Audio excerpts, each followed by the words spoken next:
Bonjour, vous regardez Tesla Geek. Elon Musk l'avait annoncé sur X au début de l'été, il présenterait son robotaxi le 10 octobre, et lui, qui est connu pour ne pas tenir les dates qu'il annonce, il a tenu parole. Tesla organisait donc ce 10 octobre 2024 un événement intitulé We Robot, littéralement Nous, le robot, dédié à la présentation de nouveaux produits de la marque et aux avancées du FSD, de l'IA et du robot Optimus. Et le patron a encore une fois tenu parole puisqu'il nous a présenté un Cybercab, un Cybervan et son robot humanoïde le plus avancé. Vous avez sans doute déjà lu quelques articles qui résument ces récentes annonces et je vous propose dans cette vidéo d'aller plus loin, de prendre le temps de regarder les détails afin de se rendre vraiment compte de combien cette présentation, même si pour certains elle fut décevante, est un jalon très important pour la marque.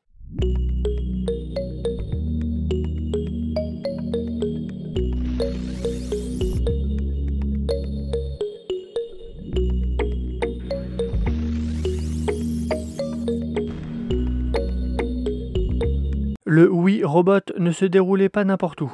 Tesla a choisi les studios Warner pour plusieurs raisons. La première est assez symbolique. Dans ces studios de cinéma, des cinéastes ont imaginé, puis mis en image ce que pourrait être le futur. Dans de nombreux films de science-fiction qui mettaient en scène notamment des voitures sans pilote ou des robots humanoïdes intelligents. C'est justement ce futur imaginé en ces lieux que Tesla est en train de rendre réel. La seconde raison, c'est que ces studios proposent un environnement réaliste, proche du réel, mais contrôlé, facilitant la réalisation de démonstrations proches de conditions réelles, sans gros imprévus. Elon Musk a donc présenté un premier produit dont on parle depuis longtemps, le Cybercab. C'était bien ce dernier que l'on avait vu il y a quelques semaines camouflé de jaune. Il s'agit d'un véhicule compact dédié à la conduite autonome, vu que celui-ci n'a ni volant, ni pédale, ni rétroviseur, ni lunettes arrière. Il est équipé de portes papillons pour faciliter l'accès à bord, d'un grand coffre à haillons pour charger des bagages volumineux. Niveau ligne extérieure, on a un mélange entre un Cybertruck et une Model 3. Du Cybertruck, on retrouve une teinte brute, des bas de caisse noirs, un avant trapézoïdal, un bouclier arrière vertical, des bandeaux LED à l'avant et à l'arrière et une caméra dans le pare-choc avant. D'une Model 3, on retrouve le profil aérodynamique et des courbes, notamment au niveau des ailes arrière. Les aérowheels pleins et l'absence de toit vitré sont sans doute là pour minimiser le coût de production et la consommation, en particulier l'été. Ne cherchez pas de prise de recharge, il n'y en a pas. La recharge se fera sans fil via un chargeur à induction que Tesla avait déjà teasé il y a bien longtemps.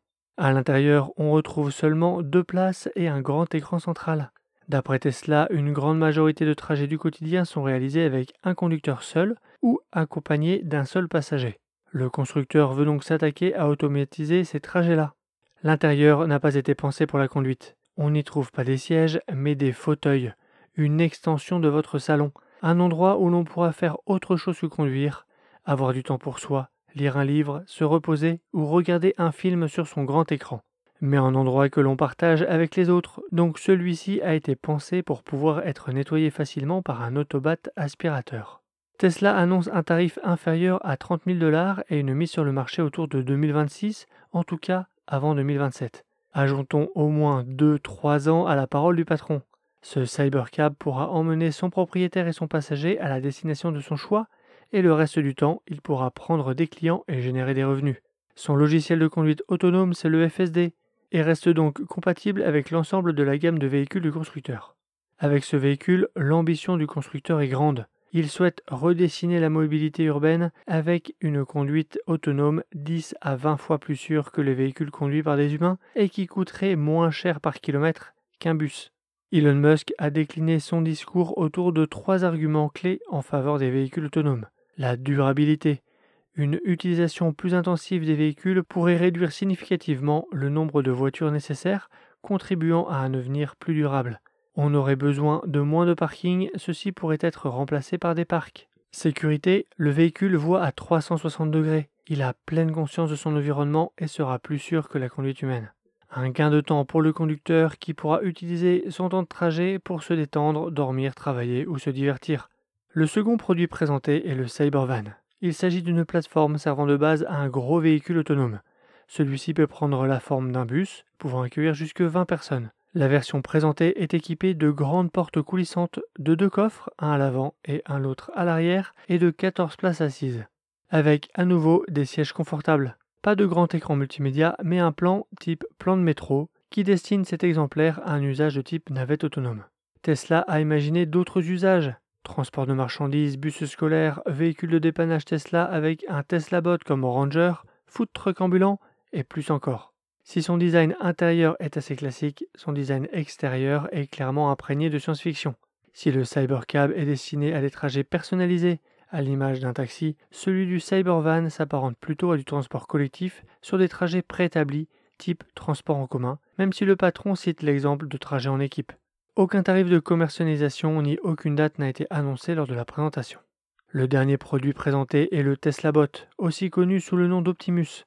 Il s'agit d'un robot humanoïde qui a pour but de réaliser des tâches à la place des humains, tel un RDD2 ou un C3PO personnel. Il sera capable de réaliser des tâches de la maison ou d'aller faire des courses à notre place, de tondre la pelouse ou encore d'occuper les enfants. Chez Tesla, ce robot devrait bientôt réaliser des tâches de manutention dans leurs usines.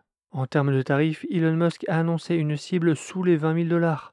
Il veut qu'à terme, il coûte moins cher qu'une voiture, sans donner pour autant de tarifs de début de commercialisation, ni de date d'ailleurs. Pour lui, ce sera le plus grand produit de tous les temps, rien que ça. Ce qui relie tous ces produits, c'est le logiciel FSD. Reconnaître des objets, se déplacer, prendre des décisions.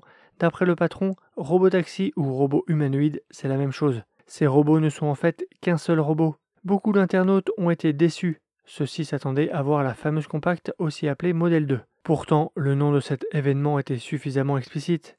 Nous et le robot. L'objectif de la soirée était de faire les présentations.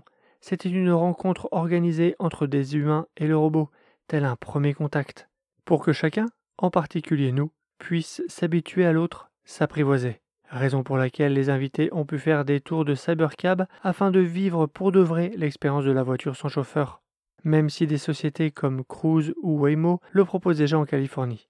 Raison pour laquelle aussi des Tesla Bots se sont promenés dans la foule, ont parlé avec des invités, ont joué à Shifumi avec des invités, ont servi des boissons au bar.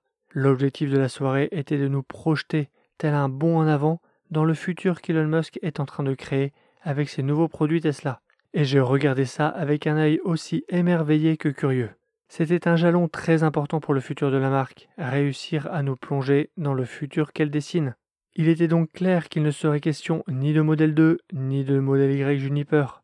D'ailleurs, aucun refresh de Tesla n'a eu les honneurs d'une soirée de lancement de produits, à une exception près. La Model S Plaid, qui au vu de ses performances extraordinaires et en qualité de porte-étendard de la marque, méritait bien ça.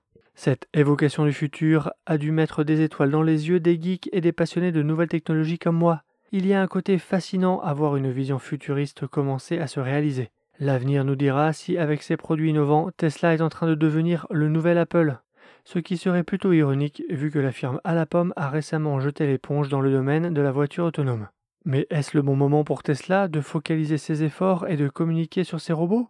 Il y a sans doute un marché à prendre à l'échelle internationale, mais cette projection du futur est de plus en plus éloignée des attentes immédiates des clients de la marque, en particulier en Europe, où on n'a aucune idée de quand de tels produits pourraient être autorisés, et surtout où tout le monde attend un véhicule 100% électrique abordable au format compact avec un haillon. Voilà pourquoi beaucoup espéraient tant apercevoir une Model 2. Quel est mon avis sur cet événement ? J'ai trouvé une logique dans l'ordre des sujets. Je m'attendais à ce que ça parle de robots et de FSD. Je trouve ça super d'avoir permis aux invités sur place de tester le Cybercab et d'interagir avec le Tesla Bot. J'aurais d'ailleurs adoré vivre ces moments sur place. C'est un détail, mais j'ai trouvé la réalisation du live un peu brouillon, avec des changements de caméra inopportuns, des musiques qui démarrent trop tôt, comme s'il n'y avait pas eu de répétition au préalable. Je n'ai pas pu m'empêcher de regarder le Cybercab avec le prisme de la Model 2.